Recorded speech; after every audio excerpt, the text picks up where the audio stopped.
Hello educators, welcome back to my channel where I summarize research related to education so that you can incorporate it into your practice.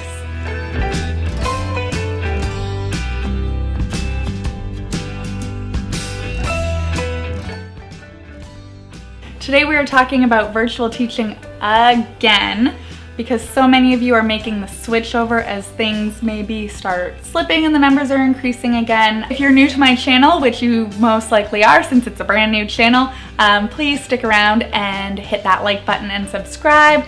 I'm so pleased I have 3 subscribers so far. One is my mom, one is my husband, and the other one is a good friend who's also named Courtney. Not me, promise she's not me. If you would like to join that really cool in crowd and widen my variety of subscribers, please hit that subscribe button and you'll get a new video once a week about research related to education. All right, before we get into things, let me give my disclaimer. The research that I'm going to give you today is from my own personal lens. It is my review of a research study, and it is only one study, so it's not a comprehensive review on the topic at all.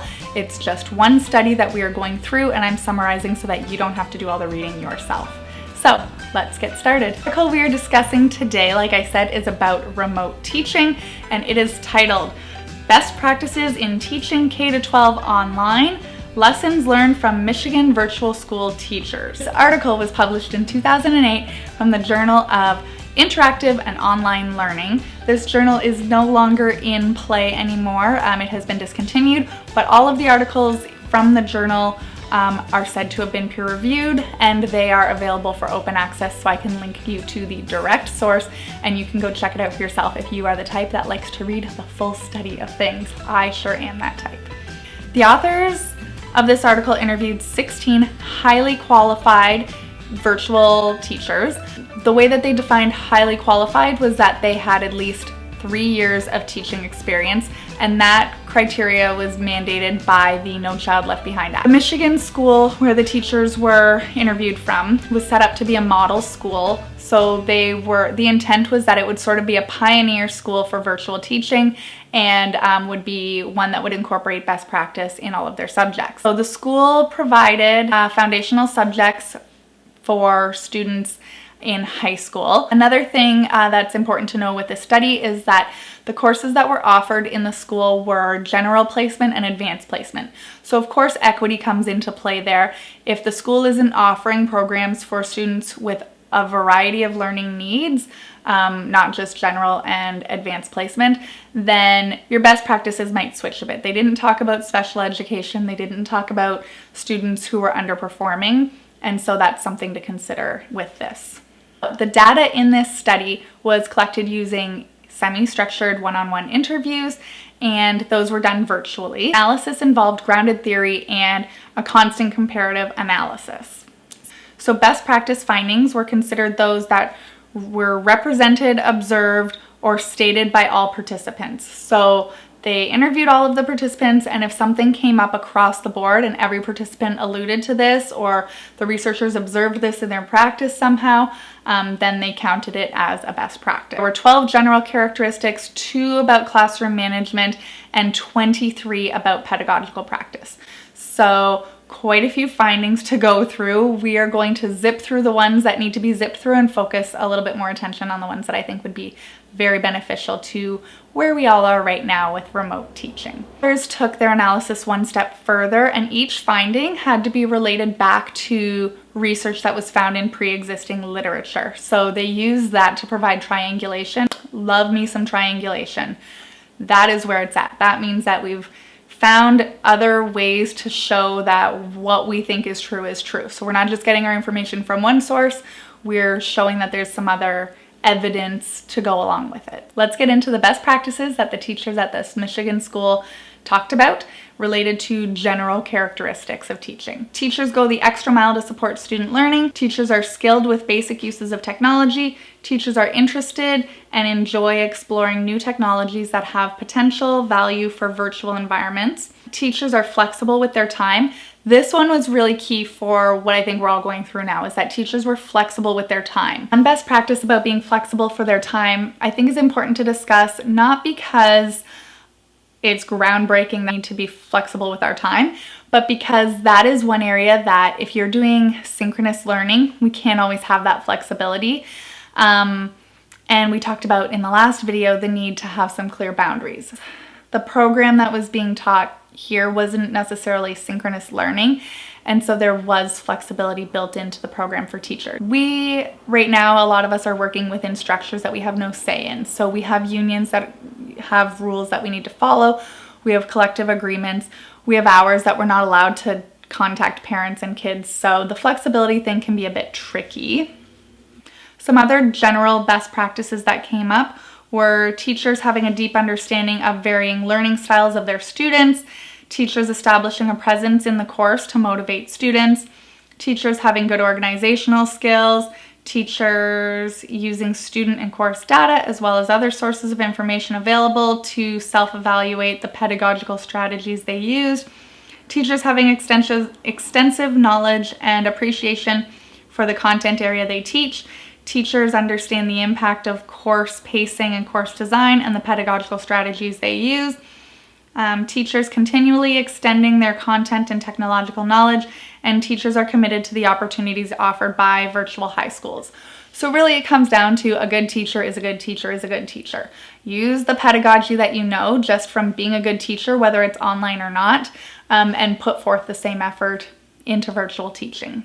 The next cluster of findings for best practices was really interesting. It was the smallest area, but I think it has the biggest impact for what we are doing right now. And that was the focus on classroom management. So the first one was that teachers use strategies to address inappropriate or abusive behavior of students in public forums of the course. So what was suggested was that if a student is posting something negative or harsh or rude or abusive or just inappropriate, the best practice that the teachers that were interviewed came up with was save the post into a document or whatever so that you have proof that it existed, and you can keep it for your records, but then remove it from the discussion board. And then contact the student in a non-threatening way and ask them if this is what they intended. So read the post to them and ask them, is this how you intended it to come off? And see if you can figure out why what they said was what they said. And then have a discussion about how it's contributing to the learning environment, how what they wrote is contributing to the learning environment, and ask them if they would like to make a change. It's important to maintain the positive environment that you are hoping to strive for, and so it's also important to have a plan in place for how you're going to deal with intrusions to that. The next one in the classroom management cluster of findings was teachers monitor venues of public communication in their course to identify students in personal crisis.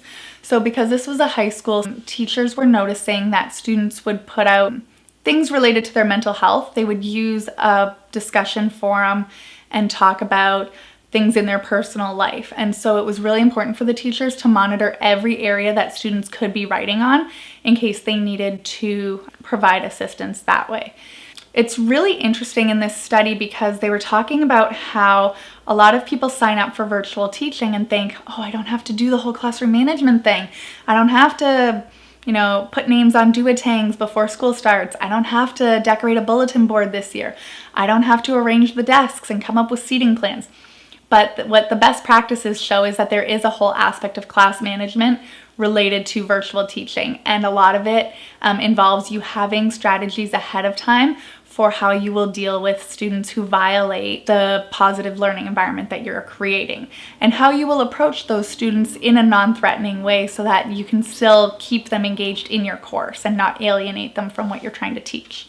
The final section of findings was related to pedagogical strategies.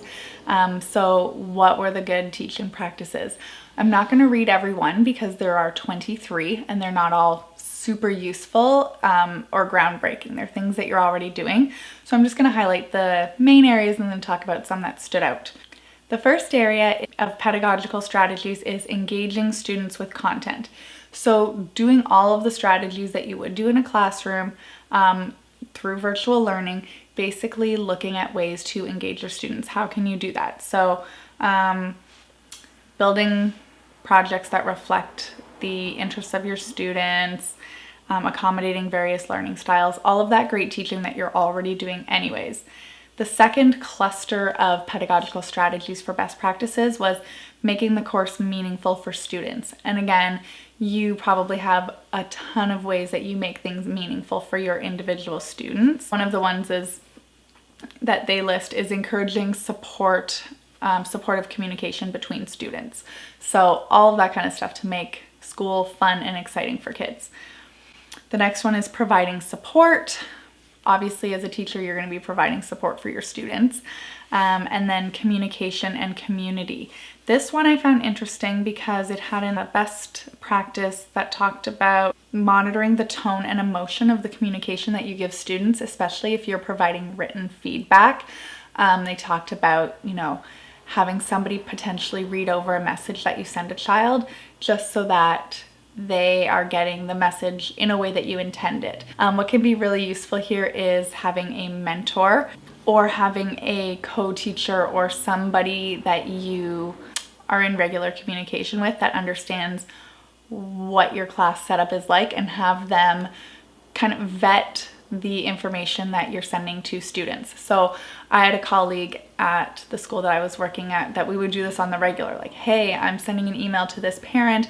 Can you read this over and just make sure it doesn't come off in a way that I'm not intending it to come off at? Or, hey, I need to respond to a student. Does this sound appropriate? Is this saying what I want it to say? Here's the goal of what I'm trying to convey to my student. The last cluster of findings was related to technology. And so one of the best practices was teachers purposefully tie the use of tools built into the course environment to state benchmarks and standards to support student learning of content. So for example, instead of having students post a discussion and have them comment on each area, they said it was most beneficial to come up with your content areas ahead of time so that it's pre-populated, and then if and when students have a question, then they can pose a question there. That way, when you're monitoring student interactions on a discussion board, you're not just getting the same responses over and over and over, it's being used purposefully. And so that one really stood out to me because there are a lot of great tools online, but a lot of them can be used in really arbitrary ways if we're not careful. And so a best practice is to actually be very intentional about how you're using it and make sure that the tool is suited to what you're hoping to achieve from your students. Another area in technology was to consider issues of access to technology. That was huge when the pandemic started because everyone flipped into emergency remote learning rather than having it all planned out ahead of time. And so the access to technology wasn't necessarily in place when we were switching to remote learning. And then the last best practice under technology is teachers use their content knowledge and knowledge of students to drive the integration of technology.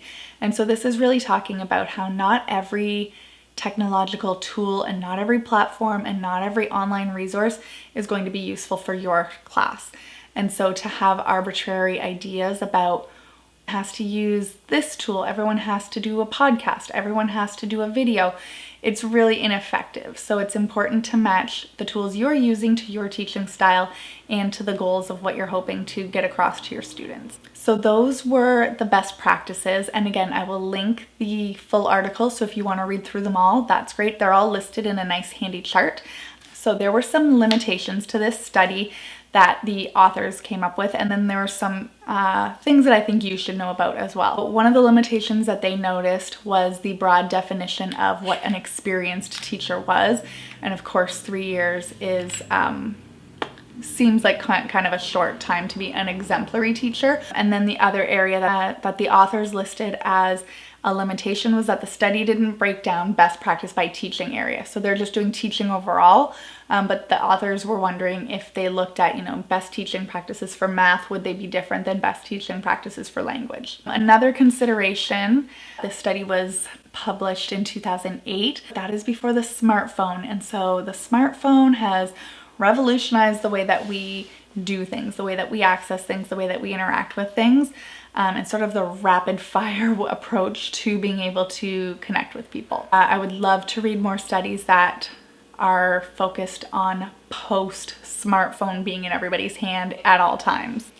Another consideration that I talked about earlier was that this study, although it says K to 12, didn't have any data for K to 8. It was all high school. They didn't define which grades count as high school. It's a study from the United States, and so I don't know exactly what they count as high school. I'm assuming it's around grade 9 to 12, but certainly they did not focus on kindergarten or primary or junior divisions for education. So some takeaways that I think are very beneficial is that, like we talked about before, you can look at the sheer number of best practices that were listed under pedagogy. And so what that says to me is that good teaching is good teaching is good teaching. If you have good pedagogy as a teacher, you're going to have good pedagogy in virtual learning. Like, that is the number one thing that will make a difference, is that you are a good teacher. Whether or not you know how to turn the computer on yet or not, good teachers are good teachers, and they will find ways to continue to be good teachers, whether they're in virtual learning or not. The other one that I think was a takeaway message is that relationships matter. In my last video, I talked a little bit about this as well as a best practice, but it is so important to connect with students, and that was stated throughout the pedagogy best practices as well, is to connect with your students, not just in academic ways, but let them get to know you, provide time for them to get to know each other, and build a social community as well as an academic community so that the two can bounce off of each other. Another takeaway is that classroom management is still very much a reality. You are not escaping classroom management in virtual learning. It might look different, but it's still really, really important that you are present, you are setting the boundaries for everybody, and you are maintaining a positive learning space for everybody in your class. So obviously there were some limitations to this study, and the study is a little bit out of date. However, I do think that it's a great starting place for developing some best practices that you can incorporate into your teaching practice. I hope that you enjoyed this video, and if you have any suggestions for future videos or anything that you'd like to add to this list, please feel free to comment down below. And I hope that you enjoyed this video. Please again subscribe to this channel so you can get more information about incorporating research into your teaching practice. Have a great day and happy educating. Bye!